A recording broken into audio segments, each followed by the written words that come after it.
I wouldn't to the next woman. I wouldn't want it. I wouldn't encourage a woman to do that. I wouldn't encourage a woman to have kids out of wedlock at all. I just wouldn't. Um, Yeah, it's a tough situation to be a stepdad. And obviously, women never put themselves in the mother's in the man's shoes to understand the responsibility. Because as a stepfather, there's so much responsibility and risk. So you're taking kids that don't belong to you. So that means it's not guaranteed that the baby daddy is going to want you to talk to their kids. The baby daddy is going to want you to provide. Some baby daddies are jealous. Some baby daddies kill stepfathers once they try to get involved with their kids. So you have all those risks to think about. You have a risk of, if you guys break up, she can put you on child support because you are you're the father figure. She can convince the courts that the kids see you as a father, and she can put you on child support even if the baby dad is not on child support. In other words, there are so many risks as a man who has no kids trying to be a stepdad. But obviously, because women get to win, they get a man who's just gonna come in and accept them and the kids. They never put themselves in a man's shoes to understand where men are coming from. They just think, oh, you hate women because you don't want to be a stepfather. It's like, no, it's not as easy as you think. I have to take care of you and I have to take care of the kids. Now, if we're going to go 50-50, I pay my side of the rent, you pay your share of the rent, I buy my part of the food, you buy your food and for your kids. Okay, some guys will be okay with it. Even now, of course, I don't have girls. I have opposite sex, but But Lady O, yeah. in your sense of saying that, it's the hmm security aspect, correct? I found that I had way more security after, even although me and my husband parted Religious ways principle 10 years too. later when we divorced. That with way more It's a religious security. principle too, right, Dr. Ladio? Yeah, religion. Something Yeah, that a lot of women disown. yeah, yeah. And What are we doing to, like, okay, so Darwin, in your scenario, what happens if the guy does break that rule mhm, and, like, then goes and becomes that woman's safety net? Like, I get, mhm. because I'm trying to figure out what is it to stop the man from doing that.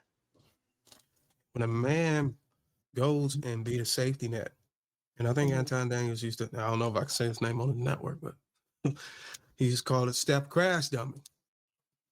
If a man decides to go and do that, everything that comes to him is his own fault. Everything that happens to him is self-inflicted. Facts.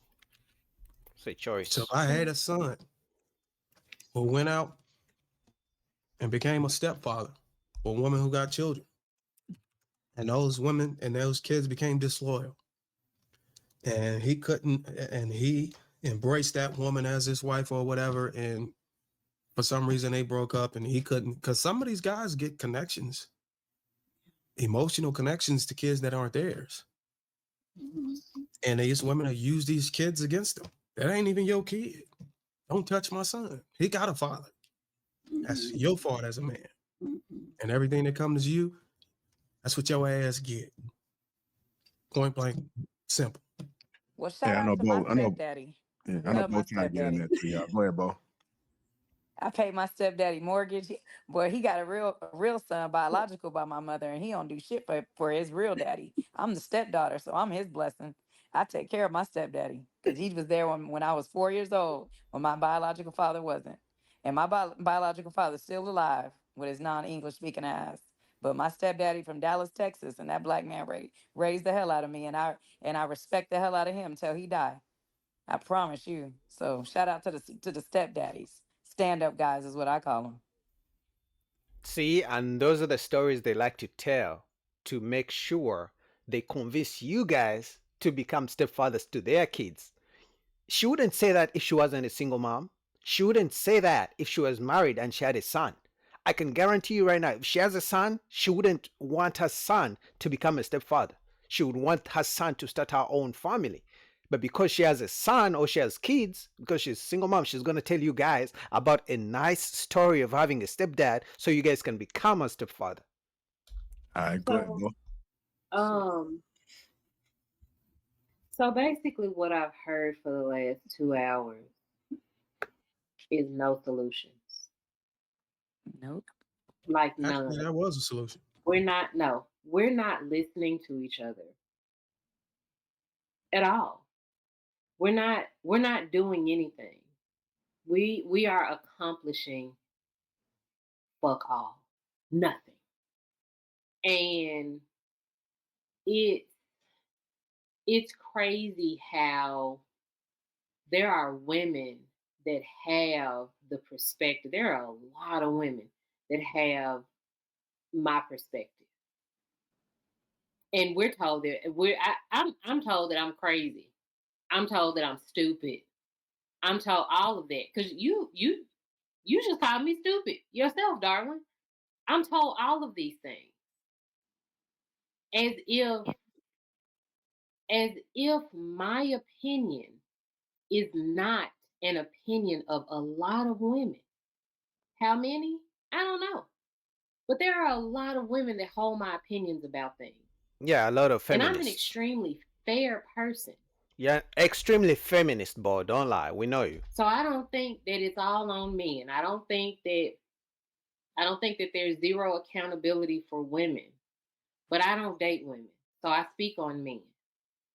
And nothing, nothing about anything that was said, the gaslighting that was caught, the manipulation that was caught, clocked. No one listened to it. No one listened to how it was received. It was just fight back, just counter. That's it. Not, I hear how you receive that, however, comma, and then a response. Why did you receive it that way? And then listen. Like there's no conversation. It's literally women hold the key to sex. Y'all got to hold it. Y'all got to listen to us. You got to follow our program. There is literally zero conversation going on here. It's literal finger pointing. And so the thing that I want to know, the thing that I always want to know is what the fuck is the point? Are we just complaining? Because listen, if the only thing that we're here for is to complain and degrade people, listen, I got it. I could do that. But I always come from another perspective. I'm always listening, but I never get listened to. Y'all don't never hear what I say. Y'all always be like, she crazy. And then you brush it off because you think that women like me don't matter.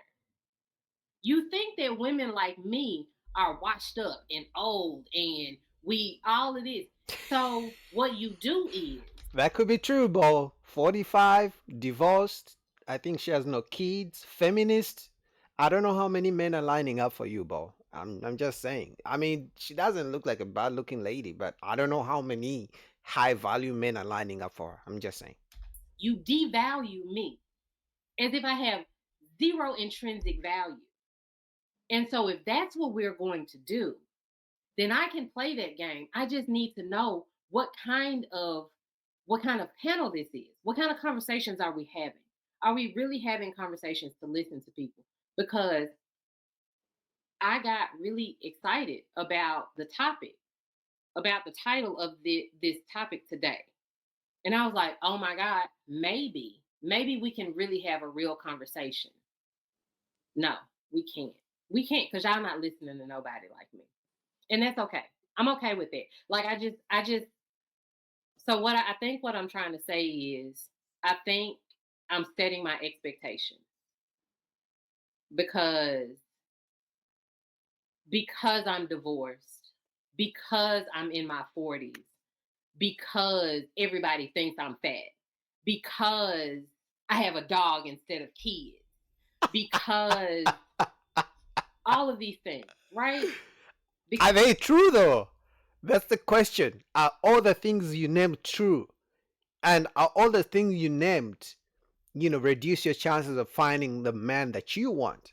Because if they don't, you would have found the man that you want. But clearly it's not working. That means something about you. If I don't have money and I can't get women, that means I have to look in the mirror and maybe I need some more money. Things I can't change. I can't change my height. You can change your weight. You claim people call you fat, right? You can change your attitude. You can be maybe less of a feminist, right? Men don't really like to be around dogs licking them like that. Maybe you can get rid of your dog and get a cat. I don't know, but you gotta look in the mirror. Because of that.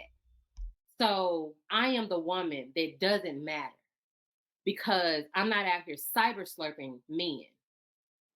Now I'm the woman that doesn't matter, and nothing that I say is valid. Nothing that I say matters. So if that is the case, and that is what we're doing, then I can just point fingers, and every week will be easier for me because I know that you all are not listening to me, and now I can stop listening to you. Is that fair? Is that fair to say? No, no, Bo. I don't think so at all. All Because right, she's gonna keep going on a rant. But I think what Boy is struggling to really come to terms with is the fact that her life's choices have made her not be able to find a suitable man. You know, because I think when I don't know for sure, but just outside looking in, I think when she divorced her ex-husband, she thought men were just gonna be lining up to marry her. But maybe she has just found most guys who want her just want to clap chicks. But shout out to Lapif, shout out to Darwin, link down below.